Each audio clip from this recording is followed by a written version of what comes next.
London's heart throbbed with electric energy on a Monday night, its veins pulsing with millions of lives.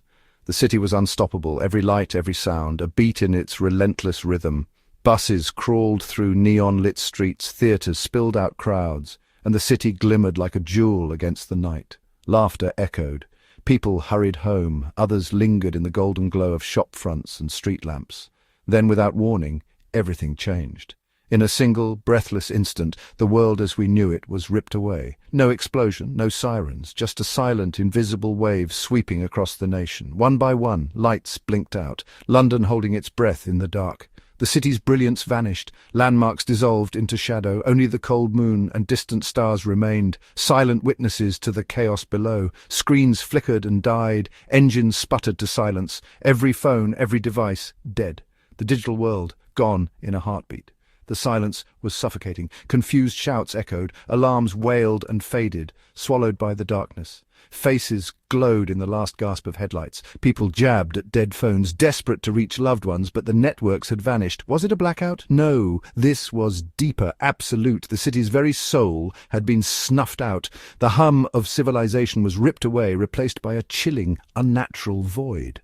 The familiar background noise of life, gone, leaving only a heavy, haunting silence.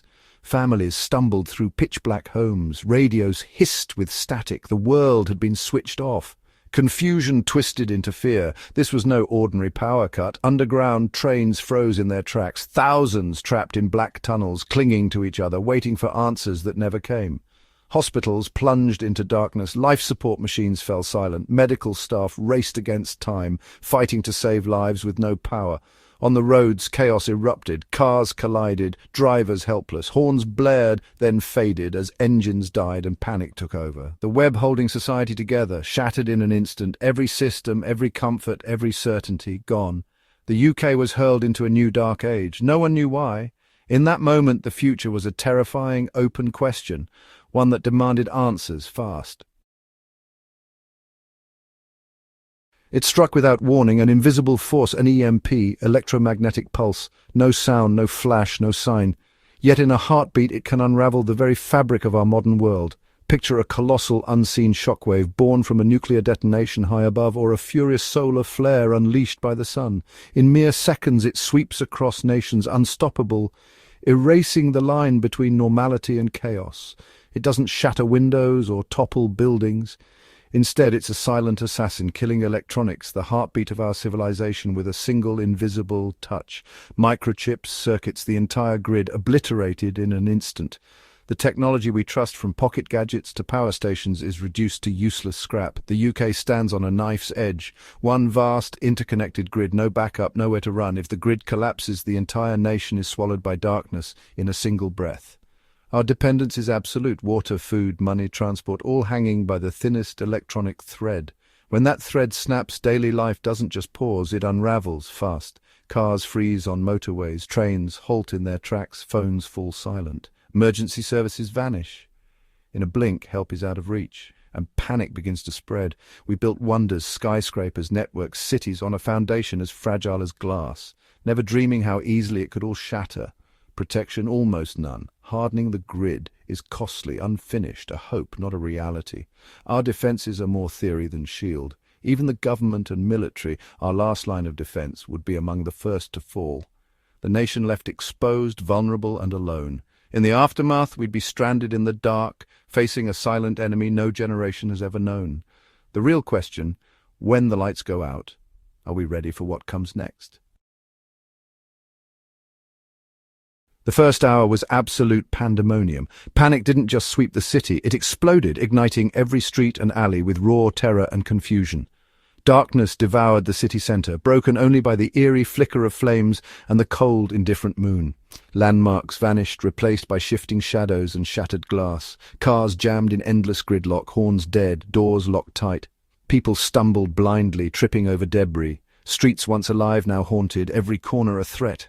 Inside, elevators became tombs trapping the unlucky, stairwells twisted into shadowy gauntlets, every step a gamble, every shadow a possible enemy. With no phones, no radio, the city became a breeding ground for wild rumors. Terrorist attack, invasion, the apocalypse. Whispers turned to shouts, panic feeding on itself.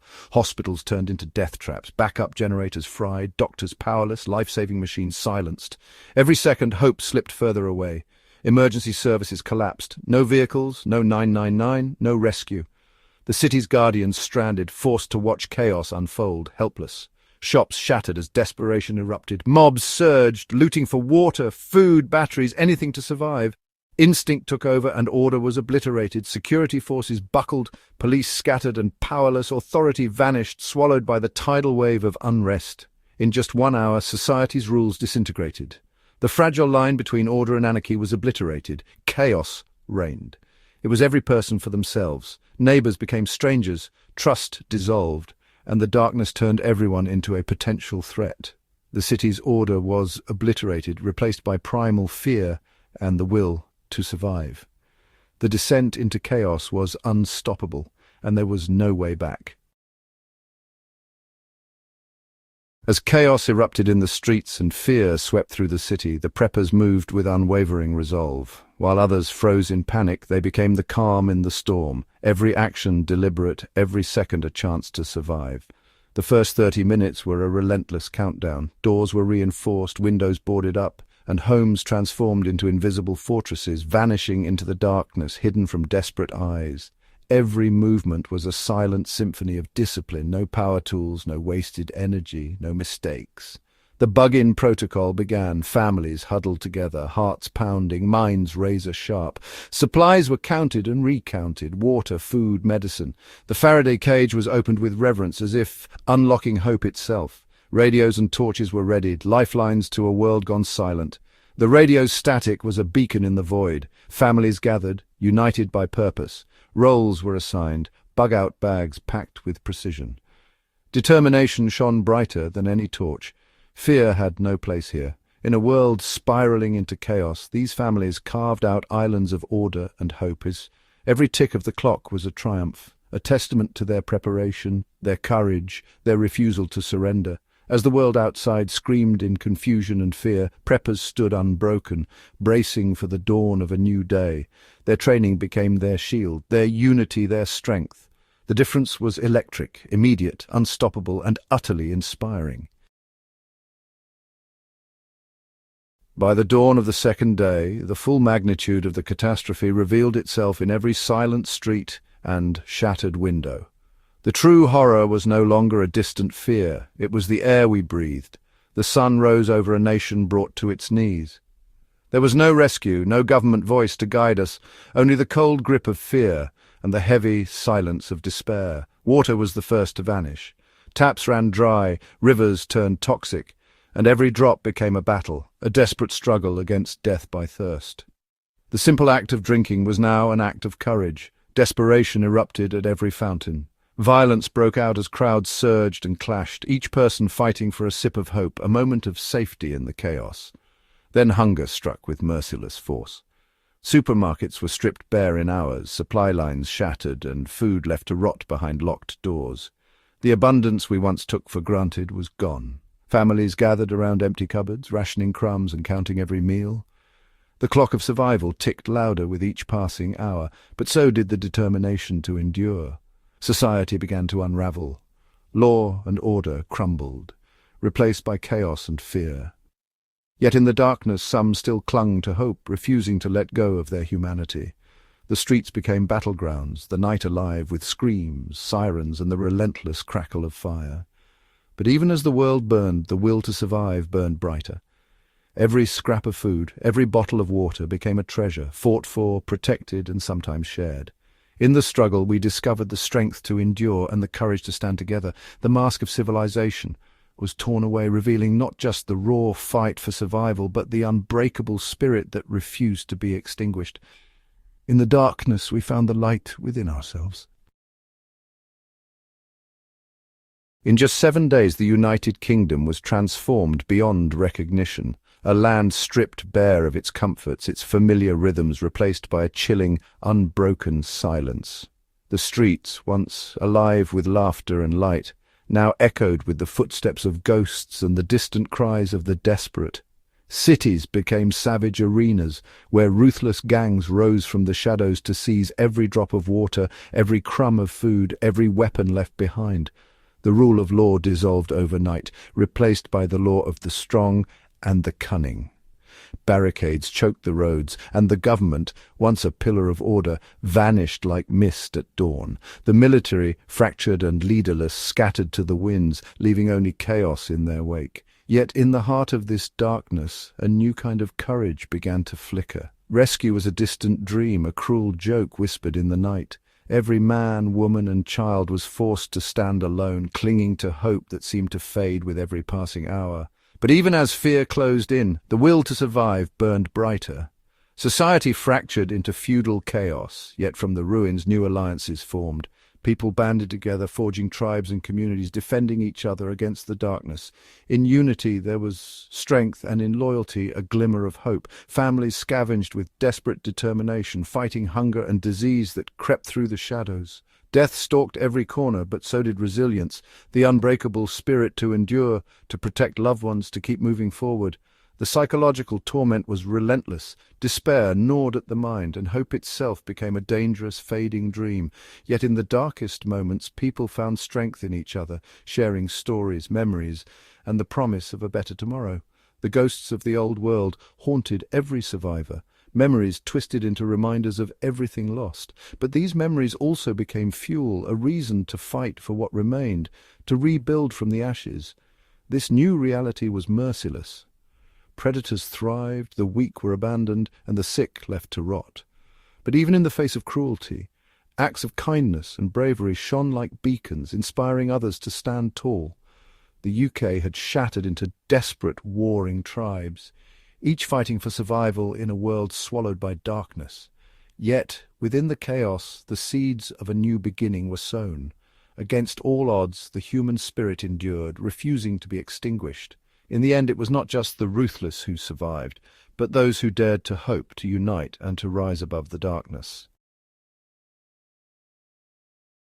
When the world went dark, the divide between the prepared and the unprepared became a vast, unbridgeable chasm. One side plunged into chaos, the other standing firm in control, their destinies shaped by choices made long before disaster struck. For those caught off guard, panic was instant and merciless. Food disappeared from cupboards as if swallowed by the night. Sickness crept in like a silent predator, and every flicker of movement in the shadows became a source of terror and dread. Their homes, once sanctuaries, transformed into prisons of fear. Every step beyond the threshold was a desperate gamble, a roll of the dice with death lurking in the darkness outside. With no plan, no skills, and no hope, survival became a cruel lottery, each day a test of luck, not will. But for the preppers, order reigned supreme. They faced the suffocating darkness with calm determination, their resolve forged in the quiet hours of preparation. Their pantries overflowed with food and water, lanterns cast a warm, defiant glow, and wood stoves crackled with life, turning their homes into fortresses against the encroaching night. Fear did not break them, it sharpened their senses, transforming anxiety into vigilance. Panic was a stranger here. They had options: grow food in backyard gardens, purify water with practiced hands, secure every door and window. Every action was deliberate, every move a step towards survival. Bug-out bags stood ready by the door, escape routes mapped and memorized. There was no hesitation, no confusion, only clarity and purpose. This was not luck, this was the triumph of foresight, the quiet power of preparation rising above the storm. Foresight and responsibility drew the line between mere crisis and utter catastrophe, between those who endured and those who fell. In this new world, one truth blazed brighter than any lantern. Readiness was not just survival, it was hope, it was strength, it was the power to shape your own fate. There was a time not long ago when preppers were the punchline of every joke, portrayed as eccentric, dismissed as alarmists, their warnings drowned out by laughter and disbelief. They were the ones who saw the storm on the horizon while everyone else basked in the illusion of safety. But when the sirens faded into a haunting silence, and the taps sputtered their last drops, the world changed in an instant. The laughter vanished, replaced by a cold, sobering realization that the unthinkable had arrived. Suddenly, the neighbor with a water filter and a cupboard full of supplies was no longer the odd one out. He became a beacon of hope, a lifeline in a world plunged into darkness. The tables had turned, and the prepared became the protectors. In the chaos, it wasn't money or status that mattered. It was the ability to purify water, to coax life from the soil, to heal wounds with steady hands.